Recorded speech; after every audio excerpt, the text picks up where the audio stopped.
اللهم صل على سيدنا محمد يا رب صل وسلم دائما ابدا على حبيبي. یہ کہہ رہے ہیں بھائی جب مشت زنی حرام ہے جبکہ بڑے سوائے تعلیم کے نہ تو وقت پر شادی کا خرچہ اٹھاتے ہیں نہ روزگار کی ترغیب دیتے ہیں، تو ایسے وقت میں لڑکا دینی دنیاوی تعلیم کرے یا پھر نکاح کے چکر میں روزگار پر وقت دے اگر تقابل ہو؟ دوسرا اگر گناہ کا خطرہ ہو تو کیا کرے، خطرہ نہ ہو تو کیا کرے؟ دونوں صورتوں میں نکاح کرنے کی کوشش کرے. یہ حیرانگی کی بات ہے، یورپ میں جب لوگ پڑھنے کے لیے جاتے ہیں تو اپنی پڑھائی کا خرچہ بھی نکال رہے ہوتے ہیں، اپنے کھانے پینے کا خرچہ بھی نکال رہے ہوتے ہیں، سائڈ بزنس کر کے، سائڈ جاب کر کے. تو پاکستان میں کیوں نہیں کر سکتے؟ آپ کہہ سکتے ہو یہاں جاب میں اتنی آمدن نہیں ہے، تو بھائی یہاں فیسوں کا اتنا خرچہ بھی تو نہیں ہے نا جتنا یورپ میں ہے، اور یہاں اتنی مہنگائی بھی تو نہیں ہے جتنی یورپ میں ہے. تو آپ پڑھائی بھی کرو اور شام کو ٹماٹر بھی بیچو، ہاں، اور پھر شادی بھی کرو. آپ پڑھائی کی وجہ سے اگر شادی کو مؤخر کیا نا تو پڑھائی بڑی طویل عرصے ہے، 16 سال ماسٹرز کرنے میں لگتے ہیں، ماسٹرز ہونے میں لگتے ہیں 16 سال، اور ماسٹرز کو بھی کچھ سمجھا نہیں جاتا. پھر آگے 4-5 سال کی اور ہے پڑھائی، پھر اس کے بعد تجربہ ہے. تو آپ تو 35 سال تک تو پڑھتے ہی رہو گے. اس کے بعد جب آپ شادی کرو گے تو بیوی تو مل جائے گی آپ کو، پیسہ دیکھ کے اچھی بیوی آ جائے گی، لیکن آپ کی جو عمر تھی نا بادام کھانے کی، تو بادام کے پیسے جب نہیں تھے دانت تھے، جب پیسے آئے ہیں تو بادام تو ہیں مگر منہ میں دانت ہے نہیں. اور یہ بھی ذہن میں رکھو، جس آدمی کی بروقت شادی ہوتی ہے نا اس میں سیکشول پاور بھی برقرار رہتی ہے. ٹائم پہ اگر شادی ہو جائے وہ دیر تک کیونکہ جو قوت انسان کی استعمال نہیں ہوتی نا ٹائم پہ، وہ قوت کیا ہوتی ہے؟ کمزور. اب اللہ نے میاں بیوی کے ملاپ کو نیچرل رکھا ہے، اس کے علاوہ کسی اور طریقے سے استعمال ہوگی وہ نیچرل تھوڑی، اس سے تو مینٹلی آپ خراب ہو جاؤ گے آپ، تو اس کا نقصان ہی ہوتا ہے. جلدی شادی ہو گئی نا، اس سے کمزور نہیں ہوگے، اس سے اور پاورفل ہو جاؤ گے. جتنی زیادہ شادیاں ہوتی ہیں طاقت بڑھتی ہے، کم نہیں ہوتی ہے، ذہن میں رکھو. تو آپ مینٹلی بھی ڈسٹرب ہو رہے ہو. تو میں نے دیکھے بڑے بڑے پڑھے لکھے لوگ ایسے، میرے پاس کتنے کیس آئے ہیں، شادی ہوئی تو بیوی کے قابل ہی نہیں تھے. وہ کہتے ہیں ہم پڑھ لکھ کے بہت عظیم سائنسدان بن گئے وہ، لیکن اب نالائق باپ نہیں بن سکتے. وہ عظیم سائنسدان تو بن گئے لیکن کیونکہ جو ہے نا، جو جس چیز کا ٹائم ہوتا ہے نا وہی ٹائم ہوتا ہے اس چیز کا. تو پڑھائی بھی نہیں چھوڑ سکتے، ظاہر ہے اگر سارے پڑھو گے نہیں تو ملک تو ہمارا پہلے ہی برباد ہو گیا ہے، تو اور برباد ہو جائے گا. بالکل ہی جاہل لوگ وجود میں آئیں گے، آئے ہوئے ہیں، دیکھو اوپر حال کیا چل رہا ہے. تو اب دونوں کام کرو، صبح یونیورسٹی میں پڑھو، شام کو کیا کرو؟ ٹماٹر بیچو. یہ بیچتے ہوئے آپ کو موت آ رہی ہے تو تمیز سے بیچ لو، پینٹ شرٹ ٹائی لگا کے ریڈی لگاؤ. ہاں آپ ایک تمیز سے نا، دیکھو پہلے یہ انڈے والا برگر جو بیچتے تھے کہ اب بعض لوگوں نے برگر کا نام چینج کر دیا، انڈے والا برگر نہیں، زنگر اور پتہ نہیں کیا کیا نام ہے، منچورین پچورین، پتہ نہیں کیا کیا لفظ ہیں. اب تو میں تو برگر کھاتا ہی نہیں، عادت ہی نہیں ہے، نہ پیزا کھاتا ہوں. تو عجیب عجیب نام ہے، جب جاؤ نا ہوٹل میں، چکن منچورین کیا ہوتا ہے وہ، چکن منچورین ٹپٹانا ٹمابے کا، تو سالن روٹی لے کر آ، سیدھا سیدھا دال لے کر آ، ماش کی دال ہے، مونگ کی دال ہے، لے آ بس. کتنا مزہ آتا ہے، ماش کی دال ہو، مونگ کی دال ہو، بھنڈی ہو، صحیح تڑکا لگا ہوا ہو، کھاؤ. یہ کیا چکن منچورین اور فلانا ٹنٹورین کھا رہے ہوتے ہیں لوگ. وہ ہمارے میرا ایک کلاس فیلو تھا پشاور کا نا، ابھی بھی ہے، تو استاذ بن گئے. وہ بیچارہ گاؤں کا تھا نا، تو ایک استاذ نے کہا یار 2 سینڈوچ لیا.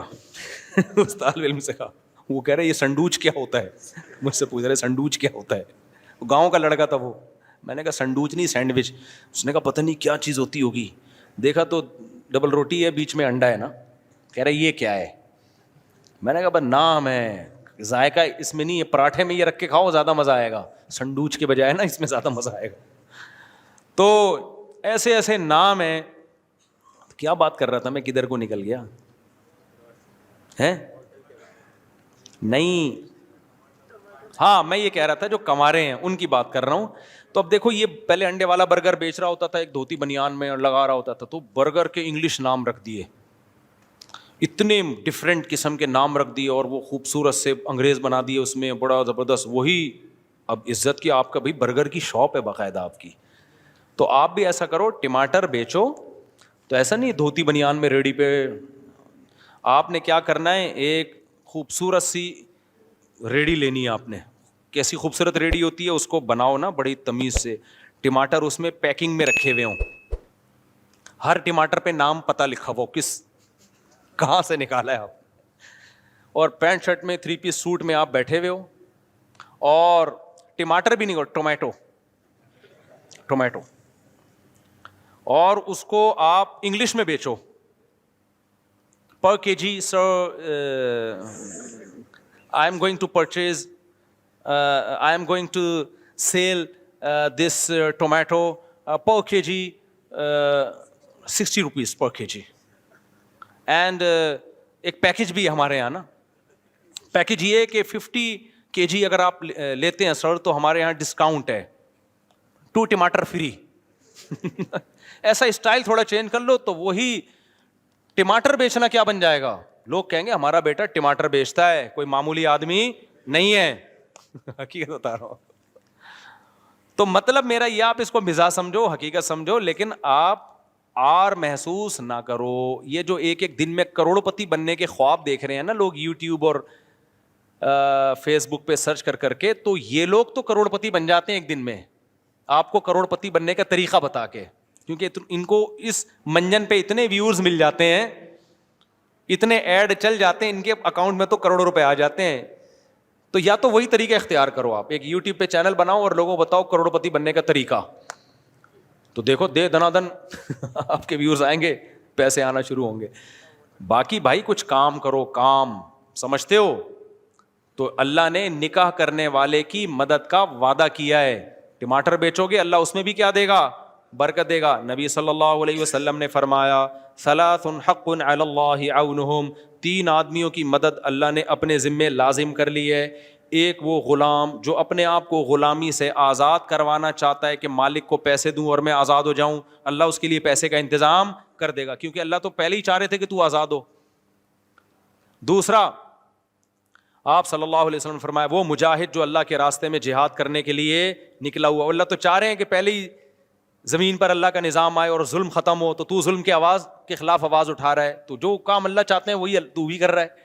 اور تیسرا فرمایا وہ شخص جو برائی سے بچنے کے لیے نکاح کرنا چاہتا ہو, اللہ تو چاہتے ہیں زنا سوسائٹی سے ختم ہو, تو بھی نہ کرے زنا, تو وہی کر رہا ہے جو اللہ چاہتا ہے, اس لیے تو پیسے کما رہا ہے, تو اس کی مدد اللہ نے اپنے ذمے لازم کی. اس لیے علماء نے لکھا ہے جو نکاح کرنا چاہتا ہو اس کی بھی مدد کرو, کیونکہ تم اس کی مدد کرو گے تم گویا اللہ کی مدد کر رہے ہو, کیونکہ اللہ جو چاہ رہا ہے تم اللہ کے کام میں ہاتھ بٹا رہے ہو. اللہ کے کام میں کوئی نہیں ہاتھ بٹا سکتے, مجازاً ہمیں سمجھایا گیا, وہ کام کر رہے ہو جس سے اللہ کیا ہو رہا ہے, خوش ہو رہا ہے. سمجھتے ہو کہ نہیں سمجھتے؟ تو اس لیے صبح پڑھائی کرو, شام کو کیا کرو. اب تو اتنے کمانے کے ذریعے, فری لانسنگ کے ذریعے کتنے کام ہو رہے ہیں, کتنی بزنس میں آسانیاں پیدا ہو گئی ہیں, اتنا کچھ ہے کہ جہاں آبادی ہو وہاں کوئی بھوک سے نہیں مرتا. تو جب آپ یہ کام کرو گے تو پھر کیا ہوگا, ایسا نہیں کہ ڈیفینس کے رشتے آنا شروع ہو جائیں گے, نہ نہ نہ. جب آپ کی ٹماٹر کی پہلی ریڈی ہوگی تو پتہ ہے کس کا رشتہ آئے گا, اس کا رشتہ آئے گا جس کا خود اپنا ٹماٹر کی ریڈی ہے, وہ اپنی بیٹی آپ کو دے دے گا کہ میرا بھی ٹماٹر کا کام ہے, میں ایک ریڈی میں اپنی 6 بیٹیوں کو کھلا رہا ہوں, تو یہ ایک ریڈی میں میری ایک بیٹی کو نہیں کھلا سکتا, تو وہ ٹماٹر والا اپنی بیٹی آپ کو دے دے گا. یہ آپ کی پہلی شادی ہوگی. اس کے بعد پھر آپ کا کام ہمیشہ ٹماٹر والے, یہ تھوڑی کہ 20 سال پہلے جو ایک ریڈی لگاتا تھا آج بھی ایک لگا رہا ہے, جو 20 سال پہلے ایک ریڈی لگاتا تھا اب اس کی سبزی منڈی میں, وہ آڑتی ہوتے ہیں نا, آڑتی میں نے خود دیکھے ہیں, ہوائی بات نہیں کر رہا. ہمارے محلے میں ایک سبزی والا صبح و شام ریڈی سے سبزی بیچتا تھا, اس کے بعد اس نے ایک دکان بنائی, اس کے بعد کروڑوں روپے کا بزنس ہے. ایک آدمی کو ہم نے دیکھا چھوٹے موٹے اسکریپ کا کام کرتا ہے, پھر اس نے بڑھایا, آج اس کا کروڑوں روپے کا بزنس ہے. بزنس میں اللہ نے برکت رکھی ہے. تو ہمیشہ ایک ریڈی پہ تھوڑی رہو گے, ہاں ایک ریڈی پہ جب رہو گے جب گرل فرینڈ رکھی ہے آپ نے, کیونکہ جتنا ٹماٹر کے پیسے بچیں گے سارے گرل فرینڈ پہ خرچ ہو جائیں گے آپ کے. تو میرے بھائی پھر کیا ہوگا, تو وہ بڑھے گی. اس دوران آپ کے بچے بھی ہوتے چلے جائیں گے, تو بیٹا جیسے ہی بڑا ہوگا وہ بھی ٹماٹر میں آپ کے ساتھ آ جائے گا. سمجھتا ہے بات کو؟ ایسے بھی یہ جتنی میں باتیں کر رہا ہوں سب کی مثالیں دیکھی میرے پاس موجود ہیں. ہمارے ایک دوست چمن میں، ان کا چھوٹا سا ٹھیا تھا، ان کے بیٹے نے مجھے بتایا کہ میرے ابا کا چھوٹا سا ٹھیا تھا. کہہ رہے ہیں ابا نے شادیاں بھی کی، شادی ہوئی، دوسری شادی، انہوں نے کہا اللہ پہ توکل، بیٹے بھی ہوتے رہے، بیٹیاں بھی ہوتی رہیں. ان کے 16 بیٹے 16 بیٹیاں، 32، 3 بیویاں. تو کہہ رہے ہیں بیٹے جیسے جیسے بڑے ہوئے نا، اس کھوکھے میں ابا کے ساتھ شریک ہوتے ہوتے بزنس کو بڑھاتے رہے. اب دبئی میں کروڑوں روپے کا بزنس ہے ان کا. نہیں آئی بات میرا خیال ہے؟ کیونکہ بیٹا جس طرح سے بزنس میں آپ کا ساتھ دیتا ہے نا، ملازم تو خود کھا جاتا ہے بزنس کو، بیٹوں کو تو پتا ہوتا ہے ہمارا ہی ہے بھائی، اس لیے وہ صحیح طریقے سے اس میں کام کرتے ہیں. تو اس لیے میرے بھائی آپ نے ٹماٹر کی ریڑھی لگا لی، ٹماٹر تو میں ایک مثال دے رہا ہوں، کچھ اور لگا لو، آپ گٹکے کی دکان نہیں کھولنے لینا بس. تو اب کیا ہوگا پھر؟ آپ کے بچے بھی ہوں گے، اللہ پہ توکل کرو، اللہ کھلاتا ہے، اللہ پلاتا ہے. تو بیٹیاں بھی ہوں گے، بیٹی ہوتی بالغ ہوتی اس کی شادی کرو، اور بیٹے ہوں گے تو وہ آپ کے ساتھ بزنس میں شریک ہوتے چلے جائیں گے. اور آپ کا ویسے بھی بزنس ایک ٹماٹر پہ نہیں رہے گا، بڑھ چکا ہوگا. اس کے بعد کیا ہوگا میرے بھائی؟ اس کے بعد پھر آپ کے ہاں دولت کی ریل پیل انشاءاللہ شروع ہو جائے گی. پھر آپ کرو ایک اور شادی. آپ کہہ سکتے ہو اب تو میں بڈھا ہو جاؤں گا، نہ اس سے پہلے ہی ہو جائے گا انشاءاللہ یہ سب کچھ. اور چونکہ ٹائم پہ آپ کی شادی ہو چکی تھی، لہذا آپ سیکشولی ویک بھی نہیں ہوگے، کیونکہ ٹائم پہ شادی ہو چکی تھی نا. تو ایسا نہیں ہوگا کہ آپ بالکل ہی، تو وہ چونکہ کمزور وہ ہوتا ہے جس کی یہ قوت استعمال ہی نہیں ہو رہی ہوتی، یا کہیں اور غلط استعمال ہو رہی ہوتی، وہ مینٹلی کمزور ہوتا ہے. پھر جسمانی طور پر تو یہ ہینڈ پریکٹس وغیرہ سے کوئی کمزوری نہیں آتی، لیکن دماغ کے ساتھ کھیل رہے ہوتے ہو آپ. اس میں کیا خرابیاں ہیں وہ ابھی میرا ٹاپک نہیں ہے، کہ یہ جو ہاتھ سے لوگ اپنے آپ کو فارغ کرتے ہیں اس میں کیا کیا خرابیاں ہیں. ڈاکٹر تو ایک فزیکلی رپورٹ پیش کر دے گا، کوئی خون کی کمی نہیں. بھائی اتنا نہیں ہے، اتنا سادہ نہیں. لوط علیہ السلام کی قوم لڑکوں سے بدفعلی کی عادت تھی، لیکن نامرد ہو چکی تھی، پتہ ہے آپ کو. ان کا بھی فزیکل ٹیسٹ کرواتے تو کوئی خرابی نہیں تھی، سارے ہارمونز برابر تھے. لیکن جب ان سے کہا گیا نکاح کرو تو انہوں نے کہا ہمیں عورت میں رغبت ہی نہیں ہے. تو یہی تو مردانہ کمزوری ہے کہ جہاں رغبت ہونی چاہیے وہ رغبت رہی نہیں ہے. تو جو ہاتھ سے اپنی خواہش پوری کرتے ہیں وہ مینٹلی ڈسٹرب ہو چکے ہوتے ہیں، کیونکہ ایک چیز پہ ان کا دماغ سیٹ ہو چکا ہوتا ہے. تو ان کو وہ بھرپور فائدہ نہیں ہوتا جو اس بیماری سے بچے ہوئے ہیں. تو خیر اب کیا ہے میرے بھائی، آپ تو اللہ تعالیٰ مدد کرے گا. پھر جب اللہ دولت دے گا تو ایک اچھے بہت اونچے خاندان میں کر لینا، کیا خیال ہے؟ پھر اور دے گا تو ایک اور کر لینا، پھر اور دے گا تو اس کے بعد آپ بھی تو ایک حد تک ہی ہو نا. اس کے بعد آپ میں بھی تو ایک اتنی بھی نہیں ہے کہ آپ ساری دنیا میں آپ اکیلے ہی آدمی پیدا ہوئے ہو. کیا خیال ہے بھائی؟ ہر طاقت اللہ نے انسان میں محدود رکھی ہے. تو یہ کام کریں آپ. لیکن اگر پڑھائی کے چکر میں شادی کو ڈیلے کیا تو پھر اس کی کوئی انتہا نہیں ہے. پڑھائی کی تو دیکھو، میں نے تو زیادہ پڑھا ہی شادی کے بعد ہے، کیونکہ درس نظامی تو ہم نے پڑھ لیا تھا شادی سے پہلے. لیکن جو موقع ملتا ہے نا ٹیچنگ کا، اصل میں تو ایجوکیشن اس وقت ہوتی ہے جب وہی کتابیں ہم طلبہ کو پڑھاتے ہیں. جب ہم خود پڑھتے تھے تو بعض دفعہ یہ ہوتا تھا ابے گزارو امتحان میں اس کے آنے کے چانس نہیں ہے. بعض طالب علم تو ڈنڈی مار دیتا ہے. لیکن جب طلبہ کو پڑھانے کے لیے ہم بیٹھے اس وقت میری شادی ہو چکی تھی. میرا جو تدریس کا پہلا سال تھا، شادی بھی میری اسی سال ہوئی ہے. جب میں ٹیچر بنا ہوں نا تو پہلا دن جو میرا ٹیچنگ کا تھا میں میرٹ تھا وہ. تو اس وقت اصل میں میرا امتحان شروع ہونا. اب طلبہ کو پڑھانا ہے تو پھر تو اسٹڈی لازمی کرنی پڑتی ہے انسان کو، اور ہر سبق کی اسٹڈی صحیح طرح سے کرنی پڑتی ہے. تو اصل تو محنت اس وقت شروع ہوئی جب ہماری شادی ہو چکی تھی. لیکن ہم نے پڑھایا الحمدللہ، پڑھا رہے ہیں اس وقت سے. ریسرچ کا کام کیا، تحقیقی کام کیا، بیانات کیے. دنیا میں ٹریولنگ بھی ہو رہی ہے، حج بھی ہو گیا، عمرے بھی ہو رہے، سارے کام. مرغیاں بھی پل رہی ہیں، بکریاں بھی پل رہی ہیں. پیسے میرے پاس نہیں ہوتے تھے، پیسے بھی آنا شروع ہو گئے. اچھا آپ لوگ تو کہہ رہے ہوں گے یوٹیوب تو آیا ہے نا، اس سے پہلے میں کیا کر رہا تھا؟ اللہ تعالیٰ کی ایسی مدد ہوتی ہے کہ آپ، قرآن کہتا ہے نا وَمَن يَتَّقِ اللَّهَ يَجْعَل لَّهُ مَخْرَجًا، اللہ سے ڈرو گے اللہ تمہارے لیے رزق کے دروازے کھول دے گا. وَيَرْزُقْهُ مِنْ حَيْثُ لَا يَحْتَسِبُ، وہاں سے روزی دے گا جہاں سے تمہارا گمان نہیں ہوگا. میں نے 20 کاروبار کیے ہوں گے. جس کاروبار میں مجھے لگتا تھا کہ کچھ نہیں ملے گا وہاں سے ملا، جس میں لگتا تھا یہیں سے سب کچھ ملے گا وہاں ڈوب گیا. لیکن گھر چلتے رہے الحمدللہ. ٹھیک ہے نا، گھر کیا ہوتے رہے ہیں؟ چلتے ہی رہے. بچے بھی آتے رہے مارکیٹ میں، گھر بھی چلتے رہے. اور میرے بھائی تو آپ اللہ پہ اعتماد کرو، اللہ پہ کیا کرو، توکل کرو. کہیں اونچ نیچ آ جائے تو صبر کرو. وہ تو کنواروں میں بھی آتی ہے کہ نہیں آتی؟ کتنے کنوارے یونیورسٹی میں پڑھ رہے ہیں، جیب میں گٹکے کے پیسے نہیں ہیں، تو وہ بھی تو ٹینشن ہے. تو کبھی تو شادی کے بعد بھی آ سکتی ہے, وہ تو اللہ کے ہاتھ میں ہے. اللہ چاہے گا تو شادی کے بعد ٹینشن دے گا, نہیں چاہے گا تو نہ بعد میں دے گا نہ پہلے دے گا. بس ایک آیت قرآن کی یاد رکھو, اللہ سورہ نور میں کہتے ہیں ان یکونوا فقراء یغنیہم اللہ من فضلہ, نکاح کرو فقیر ہو گے اللہ غنی کر دے گا, بس چھوڑ دو اللہ کے یہاں. سمجھ میں آ رہی ہے بات؟ اللہ پہ ڈال دو, ورنہ اس طرح مرے رہو سڑے رہو. پھر اپنے بچوں کو بھی روکتے ہیں شادی سے, یہ بھی پڑھے گا, تو دادا بننے سے پہلے فوت ہو جاتے ہیں, نانا بننے سے پہلے فوت ہو جاتے ہیں. خوشیاں ہی نہیں دیکھ, خالی پڑھائی تھوڑی ہے میرے بھائی سب کچھ. انگریز میں بڑے بڑے سائنسدان ہیں, جاپان سے زیادہ تھوڑی پڑھ سکتے ہو. حال دیکھو بیچاروں کا کیا ہو گیا, جو پڑھے لکھے ہیں ان کی بھی زندگیاں تباہ ہو گئی ہیں. اکیلے تنہائی, رینٹے بندہ آتا ہے ان کی بوڑھے سے بات کر کے تنہائی دور کرتا ہے. تو سب کچھ پڑھائی نہیں ہے میرے بھائی, نیچرل لائف کی طرف آؤ. دوسرا سوال مفتی صاحب, جتنی بدماش تنظیمیں ہیں وہ تو اپنے حق یا جیت کے لیے جان تک کی پرواہ نہیں کرتے, بس ایک دیندار لوگ ہی رہیں گے جنہیں دین اور دنیا والا جتنا ذلیل کر دیا, حق چھیننے والوں کو گالیاں دیتی ہیں اپنی جان. اقرار الحسن نے جو کام کیا وہ اسٹائل علماء کیوں نہیں کرتے؟ ابے بھائی یہ ایک بہت بڑی ٹینشن ہے, ہمیشہ نیگیٹو سوچتے ہیں لوگ. لوگ کہہ رہے ہیں اقرار الحسن نے جو کام کیا وہ علماء نے کیوں نہیں کیا. اگر یہ تو پھر سوال ہے بعض کام علماء کر رہے ہیں وہ اقرار الحسن نے کیوں نہیں کیا.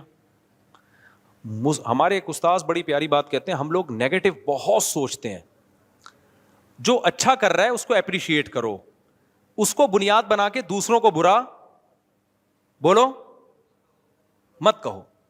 ایک آدمی نے کہا نا مفتی صاحب آپ 4 شادیوں میں بیان کرتے ہو, حضرت مفتی تقی صاحب تو آپ کے بڑے ہیں وہ کیوں نہیں کرتے؟ میں نے کہا انہوں نے بہت سارے ایسے کام کیے جو ہم نہیں کر رہے بھائی. وہ بہت سارے ایسے, اتنا بڑا ادارہ وہ دارالعلوم کرنگی, اتنی خوبصورت ادارہ ہے وہ, جاؤ خدا کی قسم بانچیں کھل جاتی ہیں انسان کی. میں تو نہیں چلا سکتا ایسا ادارہ, میں تو اس کے 10واں حصہ بھی نہیں چلا سکتا. تو یہ جو منفی سوچ ہے نا, ہر وقت دوسروں کے کیڑے نکالنا بیٹھ کے, یہ بہت غلط عادت ہے. اور یہ ہمارے اسکالرز نے ہمیں اس کام پہ ڈالا ہے, کیڑے نکالتے رہو, وہ یہ نہیں کر رہا, وہ یہ نہیں کر رہا, وہ یہ نہیں کر رہا. سیاستدانوں نے بھی ہمیں اس پہ ڈال دیا ہے, مولوی یہ نہیں کر رہے, مولوی یہ نہیں کر رہے. بھائی جان آپ کے پاس کوئی پیکج ہے آپ دے دو لوگوں کو, مولوی بھی کرنا شروع کر دیں گے. وہ پیکج تو دو نا. ایک اسکالر ہے وہ مولوی یہ نہیں کر رہے, مولوی یہ نہیں کر رہے, انقلاب نہیں لا رہے. آپ کیا لا رہے ہو؟ آپ بھی تو باتیں ہی کر رہے ہو بیٹھ کے. کتنے لوگ ہیں فلسطین کے لیے مولوی یہ نہیں کر رہے, مولوی یہ نہیں کر رہے. بھائی مولوی اگر کچھ کر رہا ہوگا تمہیں بتا کے تھوڑی کرے گا, وہ آپ سے جو ہو رہا ہے وہ آپ کر لو, اپریشیٹ بھی کرو, میں نے یہ کیا لوگوں تم بھی یہ کر لو. تو اتنا ٹائم اپنی خوبیوں کو بیان کرنے میں نہیں لگتا جتنا دوسروں کی برائیوں میں لگ رہا ہے. جو اچھا کام کر رہا ہے اپریشیٹ کرو, ماشاء اللہ ویل ڈن. یہ نہیں کہو یہ کر رہا ہے یہ نہیں کر رہا. یہاں جہاں آپ نے یہ کہا نا یہ نہیں کر رہا, تمہاری کھوپڑی میں نا گوبر بھرا ہوا ہے. اصل میں تم لوگوں کو سب کے خلاف کرنا چاہ رہے ہو. تو اقرار الحسن نے خاندانی کام کیا, بہت اچھی بات, اپریشیٹ کرو. یہ نہیں کہو مولوی یہ کیوں نہیں کر رہے, یہ پھر بہت لمبا پھر بڑا مسئلہ ہو جائے گا. تو جو کام اچھا کر لیا اس میں کیا کیا, میں نے بھی تعریف ریکارڈ کروا دی. اقرار الحسن زندہ باد. شف والی پھونکوں والی سرکار کی پھونک کیا کر دی اس نے, نکال دی, بہت اچھا کام کیا. تو یہ بالکل ایسا ہی ہے جیسے ایک آدمی رات کو اٹھا تہجد پڑھ رہا ہے, اللہ سے دعا مانگ رہا ہے, اے اللہ یہ سارے مزدور سو رہے ہیں, میں اکیلا تیرے سامنے اٹھ کے دعا مانگ رہا ہوں, میرے اس عمل کی لاج رکھ. اے اللہ میں نے بھی دن بھر مزدوری کی, میں بھی اتنا ہی تھکا تھا جتنا یہ تھکے ہیں, لیکن میں نے نیند قربان کی, انہوں نے قربان نہیں کی. دیکھ رہا ہے میرے اس عمل کی لاج رکھ. ایک مزدور نے منڈی نکالی کمبل سے, بولا کم بخت تو اپنی خوبیاں بیان کر, ہمیں ہماری غیبتیں کیوں کر رہا ہے اللہ کے سامنے. بالکل یہی اسٹائل ہے. جیسے وہ اس مشہور اسکالر حنفیوں, جب بھی کوئی مسئلہ پوچھو نا, حنفیوں نے یہ کیا ہوا ہے. ابے تم سے کوئی پوچھ رہا ہے حنفیوں نے, کہ تم جو سوال پوچھا اس کا جواب دے دو یار. تم تو جو سوال پوچھا جا رہا ہے اس کا کیا کر دو, جواب دے دو. تم ہر بات گھما پھرا کے, اور کیا بھی نہیں ہوتا حنفیوں نے یہ وہی. تو کسی کو حنفیوں سے ایسی چڑ ہو گئی ہے, کسی کو کسی سے چڑ ہو گئی ہے. وہ یہ جو آج میرا پورا بیان ہوا نا, بغض ہو جائے تو پر ہر چیز گھما پھرا کے وہیں لے کے جاتے ہیں لوگ. تو مولویوں سے میرے بھائی چڑ نہ کرو, کسی سے بھی چڑ نہیں کرو یار, کیا ضرورت ہے. ایک ماہر نفسیات ڈاکٹر ہیں, ان کا کلپ آیا بڑا اچھا, بڑی پیاری بات کی. اکثر وہ اچھی باتیں ہی کر رہے ہوتے ہیں. انہوں نے کہا کہ دیکھو ہمارے دماغ کی ایک مخصوص کیپیسٹی ہے. جیسے کولر کی انہوں نے ایک مثال دی کہ کولر میں اگر آپ پانی ڈالیں گے تو ایک وقت تک بھرے گا نا, وہ مزید پانی ڈالیں گے تو کولر بھی ٹینشن میں آئے گا کہ نہیں آئے گا. تو اس کا حل یہ کہ نل کا کھولو, کچھ پانی نکالو, پھر مزید کچھ پانی ڈالو. تو ہم بھی جو اسٹریس ہے نا ہمارے دماغ میں ایک حد تک تو ٹھیک ہے, حد سے زیادہ اسٹریس لینی ہے نا تو پرانی والی کو نکالنی پڑے گی. تو انہوں نے کہا مزید آپ نے کوئی ٹینشن لینی ہے نا تو یہ جو سیاسی جھگڑے آج کل چل رہے ہیں یہ والی ٹینشن نکالو, پھر مزید کوئی ٹینشن لے کر آؤ. جو آج کل سیاسی جھگڑے نہیں چل رہے, پھر ڈاکٹر نے کہا کہ اس وقت سب سے زیادہ اسٹریس میں اللہ تعالیٰ کے ہاں ساری قومیں اللہ کی مخلوق ہیں. کیا خیال ہے بھائی؟ ساری قومیں اللہ کی, اللہ چاہتا ہے کہ یہ قومیں آپس میں لڑیں؟ ماں باپ چاہتے ہیں کہ یہ میرے بھائی بیٹے آپس میں لڑیں کہ ایک کالا ایک گورا ہے؟ تو اللہ بھی نہیں چاہتا کہ مہاجر پٹھان سے لڑے, پٹھان پنجابی سے لڑے, پنجابی سرائکی سے لڑے, کیونکہ سب اللہ کی مخلوق ہیں. الخلق عیال اللہ, حدیث میں آتا ہے مخلوق ایسے جیسے اللہ کا خاندان. تو اللہ بھی نہیں چاہتے. جب آپ اس قوم پرستی پہ لڑ کے مرو گے تو اللہ کہتا ہے تو بری موت مرا ہے, تو میرے پاس تیرے لیے کوئی ٹھکانہ نہیں ہے. اب اپنی قومی لیڈر سے اجر مانگ, قومی لیڈر سے اجر مانگ, وہ کچھ بھی نہیں دے گا آپ کو. وہ 4 دفعہ قبر پہ آگے پھول چڑھائے گا, فاتحہ پڑھے گا, اس کے بعد بھول جائے گا. بڑے لوگوں نے ہٹلر کے لیے کتنے لوگوں نے جانیں دی تھی نا, کیا کیا ہٹلر؟ خود بھی آخر میں گولی مار کے مرا ہے. اچھا میرے بھائی, میں ایک مدرسے میں مدرس لگا اور شروع میں یہ طے ہوا تھا کہ وہاں مستقل پڑھاؤں گا, اور اس وقت واقعی یہی نیت تھی. ابھی 1 سال پورا نہیں ہوا کہ بعض مجبوریوں کی وجہ سے چھوڑنا چاہتا ہوں. کیا یہ جائز ہے؟ بھائی یہ اب میں مشورے نہیں دیتا, اب پتہ نہیں آپ کی کیا مجبوریاں ہیں. یہ تو مبہم لفظ ہے نا, جائز تو ہے اگر کسی مجبوری سے چھوڑنا چاہ رہے ہو تو جائز ہے, لیکن چھوڑنا چاہیے کہ نہیں چاہیے یہ میں نہیں بتا سکتا, یہ میں نہیں بتاؤں گا. ختم بھائی, پڑھ لو دلیل, اسپیڈ میں پڑھ لو, ٹائم ہے آپ لوگوں کے پاس. دلیل, میں ضلع بنیر سے ملاقات کے لیے, ادھر سائڈ پہ آ جائیں, یہ پشاور والے بھی بنیر والے بھی. مفتی صاحب ہمارے یونیورسٹیوں میں زیادہ تر استاذ لڑکیوں کو پرائیورٹی دیتے ہیں جبکہ بوائز کچھ نہیں, جبکہ کہا جاتا ہے کہ ٹیچر والدین کے برابر ہے. آج کل ٹیچر ٹھرکی ہوتے ہیں, والدین کے برابر نہیں ہوتے. لڑکیاں دیکھ کے بہت پگھلتے ہیں. سب ٹیچروں کی بات نہیں کر رہا بھائی, بہت اچھے بھی ہوتے ہیں اس میں, لیکن ٹیچروں کے لڑکیوں کے ساتھ, سوری یار آپ تو بہت اچھے, آپ بہت اچھے ہو نا, میں سب کی بات کر ہی نہیں رہا نا, میں نے پہلے کہہ دیا بہت سے ٹیچر بہت اچھے ہیں الحمدللہ, پہلے ان کے کہنے سے پہلے میں نے کہہ دیا تھا. لیکن ٹیچروں کی بڑی کمپلینز آ رہی ہیں لڑکیوں کے ساتھ. وہ جب لڑکیاں کو ٹیچروں لوگ استعمال کرتے ہیں نا, پھر وہ لڑکی ہمیں بتاتی ہے فون کر کے ہمارے پروفیسر صاحب اس سلسلے میں آئے تھے اور اس سلسلے میں, کیونکہ ٹیچر آدمی پہلے ہوتا ہے, ٹیچر بعد میں ہوتا ہے. سب سے بڑی ٹیچر تو امہات المومنین ہے. قرآن نے ان کے بارے میں کہا ہے کہ جب کوئی صحابی تم سے شرعی مسئلہ, آپ سے شرعی مسئلہ پوچھنے کے لیے آئے تو فاسألوہن من وراء حجاب, پردے کے پیچھے سے پوچھو. اور امہات المومنین کو کہا گیا کہ آپ نے جواب جو دینا ہے تو آواز میں نرمی نہیں پیدا کرنی ہے, ٹو دا پوائنٹ جواب ہو بس. وہاں جب یہ حفاظت کی جا رہی ہے تو یونیورسٹیوں میں خام خواہ ایک فرض کر لیے ٹیچر چونکہ ہمارے باپ کی طرح ہیں تو یہ لڑکیوں کو جوان ایک نمبر کے ٹھرکی پروفیسر یونیورسٹیوں میں پڑے ہوئے ہیں. سارے نہیں ہیں میں مانتا ہوں, لیکن بہت سے ٹھرکی, اور کتنی لڑکیوں کی زندگیاں برباد کی ہیں. ایسے کیسز ہیں میرے پاس, 2 سال ٹیچر چھپ کے نکاح کیا اپنی شاگرد سے, 2 سال تک اس کو طبیعت سے استعمال کرتا رہا ہے, ماں باپ کو پتہ ہی نہیں ہے. ماں باپ کہہ رہے ہیں ٹیچر ہیں, ایکچولی کیا ہے, تو تمہارے ماں باپ ہی سالے غیرت نہیں ہے. تو پھر جب شادی ہونے کا ٹائم آیا تو طلاق دے دی کہ چلو, وہ بھی نیک ٹیچر کی بات کر رہا ہوں, طلاق دے دی. اب وہ لڑکا سمجھ رہا ہے کنواری بیوی ہے, وہ کنواری مماری نہیں ہوتی بعض دفعہ. اب ایسا نہ ہو کسی یونیورسٹی کی لڑکیوں پہ کوئی شادی ہو تو شک کرنا شروع کر دیں, شک جائز نہیں کسی کے بارے میں. بہت ساری لڑکیاں ہوتی ہیں پاکیزہ ہوتی ہیں, وہ اپنے آپ کو بچا کے رکھتی ہیں. بہت سارے ٹیچر بھی پاکیزہ ہوتے ہیں, لیکن بہت سارے تھرکی بھی ہوتے ہیں. اچھی اچھی لڑکیوں کی زندگیاں خراب کی ہیں. مرد جب لڑکی کو دیکھتا ہے نا تو بہت کم چانسز ہیں کہ اس کے دل میں فحش خیالات نہ آئیں, بہت کم چانسز ہیں. تو اب تو بہاولپور یونیورسٹی کا جو حال سامنے آیا, اسلامک یونیورسٹی ہے, تو غیر اسلامک ہوتی تو پتہ نہیں کیا ہوتا. اس لیے میرے بھائی اپنے بچیوں کو یونیورسٹی نہیں بھیجو, پڑھاؤ, گھر میں پڑھاؤ. میں تو کھلے عام یہ بات کہتا ہوں, یونیورسٹی سے ایجوکیشن کم آئے گی, اخلاق ایسے برباد ہوں گے نا اس کے. ہاں وہ پڑھائیں جو 100% نگرانی کر رہے ہیں. میں ایسے لوگوں کو بھی جانتا ہوں, بچی کو خود یونیورسٹی چھوڑ کر آتے ہیں, جیسے ہی کلاس ختم ہوئی لے کر آ گئے. اتنے حوصلہ ہے تو پڑھاؤ, ہم پڑھائی کے خلاف نہیں ہیں, لیکن اتنا ٹائم آج کوئی دے ہی نہیں رہا اپنی اولادوں کو. تو آپ اگر اس طرح سے بھیجو گے نا, جو کمپلینز ہیں اچھے شریف گھرانوں کی, دیکھو صرف اتنا نہیں ہوتا کہ بوائے فرینڈ بنے گا اور دوستیاں ہوں گی, نہ, سب سے پہلے اس کے اخلاق خراب ہوں گے. کیونکہ جب حیا ختم ہو گئی نا تو ماں باپ کے ساتھ تو تمیز سے بات کرنا چھوڑ دے گی. اس کے بعد اگلا اسٹیپ ہے سٹا لگائے گی. وہ پنجاب یونیورسٹی پنجاب میں نہیں, پنجاب میں ایک یونیورسٹی, پنجاب یونیورسٹی کی وہاں کا ماحول, یہ جو جماعت اسلامی کے لڑکے ہیں نا, کیا نام ہے, ان لوگوں نے کافی کنٹرول کیا ہوا ہے. لیکن پنجاب میں بعض یونیورسٹیاں ایسی ہیں لڑکیاں کھلے عام چرس پی رہی ہیں وہاں پہ. تو آپ ہاں بہت کچھ ہو رہا ہے ماشاء اللہ. ابھی یونیورسٹی کا نام نہ لیں تو اچھا ہے نا, وہ پھر بولیں گے آپ نے ہمارا نام کیوں لیا. تو کراچی میں بھی ہیں یونیورسٹیاں جہاں لڑکیاں کیا کر رہی ہیں, پٹھانوں کا کتنا اچھا فیملی سسٹم ہے پشاور میں, سب برباد ہو رہا ہے یونیورسٹیوں میں. ان کو ہوش ہی نہیں ہے.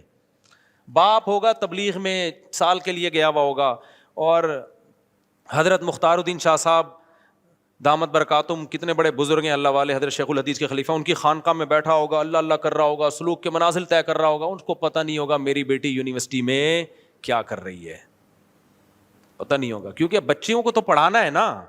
اب وہ یونیورسٹی میں کیا حال ہو رہا ہوگا نہیں پتا ہوگا بیچاروں. وہ سمجھتے ہیں اتنے نیک, وہ تو جب معاملہ ہاتھ سے نکلتا ہے تو برباد ہو جاتا ہے معاملہ. اسی وجہ سے جامعۃ الرشید غزالی یونیورسٹی بنا رہا ہے کہ بچیوں نے اس یونیورسٹی تو جانا ہی ہے, تو ان کو کوئی ڈھنگ کی یونیورسٹی تو دے دو جہاں پڑھائی ہو اور ماحول اسلامی ہو. اس پہ بھی لوگ جامعۃ الرشید کے خلاف ہیں کہ یہ اسٹیبلشمنٹ یہ ادارہ چلا رہا ہے. ہمارے یہاں جب آپ کسی کی رائے سے متفق نہیں ہوتے نا تو فوراً الزام ڈال دو ایجنسی کا آدمی ہے, اسٹیبلشمنٹ کا آدمی ہے. یہ منجن بہترین چلتا ہے. آپ کی پالیسی سے کوئی بھی اختلاف کرے تو سیاسی لیڈروں میں بھی یہی ہوتا ہے, سیاسی لوگوں میں, تو ان کی پالیسی سے آپ اختلاف کر سکتے ہو. یہ منجن جو ہے نا کہ فلانے آدمی اور ڈمکانے آدمی, یہ بیکار کی بات ہے.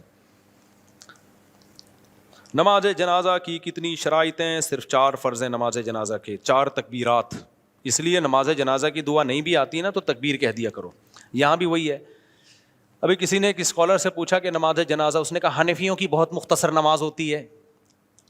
ابے تم سیدھا تم طریقہ بتا دو بھائی, سنت یہ ہے, کیا خیال ہے؟ علماء احناف سے بھی ہم نے سنا ہے, خود میں نے سنا ہے کہ یہ جو اتنی مختصر ہم دعا مانگتے ہیں, یہ نہیں, اس کے علاوہ بھی حدیث میں دعائیں ہیں نماز جنازہ میں, وہ بھی مانگنی چاہیے. خود حنفی علماء سے ہی ہم نے سنا ہے. تو ایک چیز رائج ہو گئی مختصر, تو آپ اس کو یوں کہہ دو بھائی یہ والی مانگ لینی چاہیے, تو وہ تو پہلے سے علماء کہہ رہے ہیں. اب چیز رائج نہیں ہے عوام میں تو اس کو رائج کرنے کی کوشش کرو. لیکن وہی بات ہے, ہر چیز میں منفیت. تو فرض صرف 4 تکبیریں ہیں, باقی پھر ثنا ہے, درود شریف ہے. کوئی سورہ فاتحہ دعا کی نیت سے پڑھنا چاہے تو بھی ٹھیک ہے. اور یہ جو عبداللہ بن عباس کا قول ہے نا کہ سورہ فاتحہ پڑھی اور فرمایا کہ تاکہ تمہیں پتہ چل جائے کہ یہ سنت ہے, تو بعض لوگ کہتے ہیں دیکھو عبداللہ بن عباس تو سورہ فاتحہ کو سنت کہہ رہے ہیں, اور حنفی لوگ کہہ رہے ہیں کہ سنت نہیں ہے. یہ جو سنت کا لفظ جب صحابی استعمال کرتے ہیں نا تو اس سے ہمیشہ وہ سنت مراد نہیں ہوتی کہ جو نبی کی سنت ہو. اس کا مطلب ہوتا ہے یہ بھی جائز ہے, یہ بھی طریقہ ہے. اور یہ محدثین سے یہ ثابت ہے کہ سنت کا لفظ صحابی ہمیشہ نبی کے لیے استعمال نہیں کرتے بلکہ جواز کے لیے بھی استعمال کرتے ہیں. اور عبداللہ بن عباس نے یہ کہا بھی اسی وجہ سے تاکہ لوگوں میں رواج نہیں تھا سورہ فاتحہ کا. تو رواج کیوں نہیں تھا؟ نبی سے نہیں سنی انہوں نے, تبھی تو رواج نہیں تھا. تو انہوں نے کہا یہ بھی جائز ہے, اس سے اتنا بائیکاٹ کر لینا کہ اس کو حرام سمجھو, یہ غلط ہے. تو یہ تو حناف کے مسلک کی تائید ہو رہی ہے اس سے. باقی جب ہمارا پڈا شروع ہوگا نا پھر ہم انشاءاللہ اس پہ تمیز سے ایک ایک چیز ریکارڈ کروائیں گے. ابھی تو میں چاہ رہا ہوں نہ ہو پڈا. نماز جنازہ کی کتنی شرائط ہیں؟ نماز جنازہ کی فرائض کیا ہیں یہ بتا دیا میں نے. 4 تکبیریں, باقی وہ دعا بھی ہے, اور اس کے علاوہ بھی بہت ساری دعائیں, وہ بھی پڑھ لو. بس ایک ہی دعا رٹا لگا کے یاد کی بھی, اللہم اغفر لحینا ومیتنا وشاہدنا وغائبنا وصغیرنا وکبیرنا وذکرنا وانثانا. اور بھی بہت ساری دعائیں, کچھ نہیں تو اللہم اغفرہ وارحمہ ولا تعذبہ. میت کی مغفرت کے لیے دعائیں کرنی چاہیے. میرے ایک دوست یونیورسٹی کے آخری سال میں ایک لڑکی کو وہ پسند کرتا ہے اور اس کے ساتھ اٹھنا بیٹھنا اس کا حتمی ارادہ ہے کہ اس کے ساتھ اس کے 1 سال بعد پڑھائی ختم کرنے شادی, اس کو اٹھ بیٹھ رہا ہے. تو بس شادی کے تکلف کی ضرورت کیا ہے؟ اس کے ساتھ بار بار اٹھ رہا بھی ہے, بیٹھ رہا بھی ہے, جا رہا بھی ہے. بھائی جب یہاں تک پہنچ گئے ہو 2 گواہ بلاؤ, نکاح کرو. کیا خیال ہے؟ زندگی گزارو ہنسی خوشی. ایسی صورت میں یہ کہتا ہوں لڑکی کی ماں باپ کی بھی اجازت ضروری نہیں ہے, کیونکہ ماں باپ نے اتنا لڑکی کو اختیارات کیوں دیے کہ بوائے فرینڈ کے ساتھ گھومے؟ جب اتنا کر دیا ہے تو بوائے فرینڈ بنانے سے پہلے اس نے آپ سے نہیں پوچھا, اب نکاح سے پہلے بھی نہیں پوچھے گی وہ. میں مانتا ہوں کہ باپ سے پوچھنا چاہیے, لیکن باپ پھر باپ بن کے بھی دکھائے, وہ نگرانی کرے. وہ کہے کہ بیٹا کسی سے دوستی نہیں لگانی, جو اچھا لگے مجھے بتا دینا, میں نکاح پڑھا دوں گا. دوستی لگانے کی اجازت دے دی, اب نکاح پڑھانے میں کہہ رہے ہیں کہ میری غیرت کے خلاف ہے کہ تم میری مرضی کے بغیر شادی کرو. تو تمہاری غیرت کے یہ خلاف ہے کہ لڑکا اس کے ساتھ اٹھ بیٹھ رہا ہے صبح شام. تو یہ سمجھ میں آنے والی باتیں نہیں ہیں. تو ایسی صورت میں بھائی دونوں نکاح کرو ایسی کی تیسی, اور کورٹ میرج کرو. پھر میرے پاس آتے ہیں لڑکی کو بھگا کے لے آتے ہیں, آپ شادی کرا دو. پاگل ہوں میں؟ جاؤ عدالت میں جاؤ, کل پکڑا جائے گا میرے پر ڈالے ان نے بولا تھا. ایسا ہوتا ہے, بولے ان نے بولا تھا. میں اپنی شادی میں بھاگا ہوا تھا, تمہاری شادیوں میں کیا کروں گا میں؟ جب میں نے شادی میں تو بھاگ گیا تھا, میرے تو بڑا خطرہ تھا, بندوق نکلی ہوئی تھی میرے اوپر. ترکی سے جماعت آئی ہے, مولانا سے ملنا چاہتی ہے, وہ مل لیا میرے خیال میں. مولانا جوان بندے کو شادی کے بعد جماعت میں 7 ماہ کے لیے جانا جائز ہے؟ بیوی کو لے کے جائے یار, بیوی کو لے کے جایا کرو جماعت میں جب اپنے ساتھ جاؤ. خاندانی ہونے کی علامت ہوتی ہے. 7 ماہ کے لیے جاؤ لیکن بیگم کو ساتھ لے کے جاؤ. اگر وہ کہیں کہ اس کے قواعد پورے نہیں ہوئے تو پہلے یہیں اس کے قواعد پورے کرا دو, پھر لے کے جاؤ. وداؤٹ بیوی کہیں بھی نہیں جاؤ لمبے عرصے کے لیے. ابھی مجھے 1 مہینے کے لیے بلا رہے تھے کسی ملک میں, 15-20 دن کے لیے تو میں چلا جاتا ہوں, 1 مہینہ 1.5 مہینہ. میں نے بولا جاؤ, بیگم کا بھی ویزا دیتے تو ہم آئے گا, ورنہ میں پاگل ہوں میں 1.5-2 مہینے میں. بہت مشکل زندگی ہو جاتی ہے انسان کی. صرف یہ نہیں ہوتا کہ جو ہے وہ انسان کو گناہ کا خطرہ, اس کے علاوہ بھی بہت سارے مسائل ہوتے ہیں نا. تو اکیلا آدمی کیسے پڑا رہے گا؟ پنکھا ہی چلاتا رہے گا کیا؟ پنکھا چلا کے سو گئے, کتنے دن پنکھا چلائیں گے بھائی؟ کیا خیال ہے؟ اچھا, اللہ تعالیٰ شفا عطا فرمائے. دل سے دعا ہے بھائی, اللہ تعالیٰ دل سے دعا ہے, اللہ شفا. ہاں, ان کی بھانجی ہے, بچی کا نام ماہرہ ہے, اس کے گھٹنوں میں پانی بھر گیا ہے. دعا کریں اللہ تعالیٰ شفا دے. میں اور یہ آج بات نہیں کر رہا, میں 2005 یا 6 کی بات ہے. میں پنجاب گیا, 1 مہینے کے لیے بلائے, انہوں نے مسجد میرے حوالے کر دی, 1 مہینہ آپ سنبھالیں. تو میں نے کہا گھر والوں کا بھی ٹکٹ بھیجو گے تو آؤں گا میں. تو اپنے گھر والوں کو بھی لے کر گیا. تو جب اتنا لمبا عرصہ کے لیے کہیں جاؤ تو فیملی آپ کے ساتھ ہونی چاہیے, میری یہ رائے ہے. باقی بعض دفعہ وسائل, ہمیں تو انہوں نے ٹکٹ بھیج دیا تھا, اب نہیں بھیجتے تو پھر سوچتے کہ لے کے اتنی گنجائش ہوتی تو لے جاتے, نہیں ہوتی تو نہیں لے کے جاتے. سمجھتا نہیں ہے نا بات کو. تو اللہ تعالیٰ نے 7 آسمان کا ذکر کیا ہے. آسمان کو تو سمجھ میں آتا ہے, ہاں, زمینیں کہاں ہیں 7 زمینیں, اور کہ جیسے اللہ کے کعبہ شریف کے اوپر فرشتے طواف کرتے ہیں, اس کے اوپر اللہ کا عرش ہے اور اس کے اوپر کرسی ہے. جی, تو وہ ایک اوریجن پوائنٹ ہو گیا. تو 7 دیکھو یہ جو اللہ کی کرسی, اللہ کا عرش, یہ سب متشابہات میں سے ہیں. اس کی کیفیت ہمیں بالکل معلوم نہیں ہے. تو خود قرآن نے کہہ دیا کہ ان کی کیفیت میں مت پڑھو, تو خود قرآن کہہ رہا ہے. تو خلاصہ آخری ایک لفظ میں, نکاح بھی جلدی کرو اور جہاں جاؤ بیگم کے ساتھ. یہ خاندانی ہونے کی بولو علامت. تو ایسے خاندانی بن, بس یہ خلاصہ ہے آخر. وہ مالینا, بس میری جان چھوڑ. تیسری بات یہ کہ اب میری جان چھوڑ.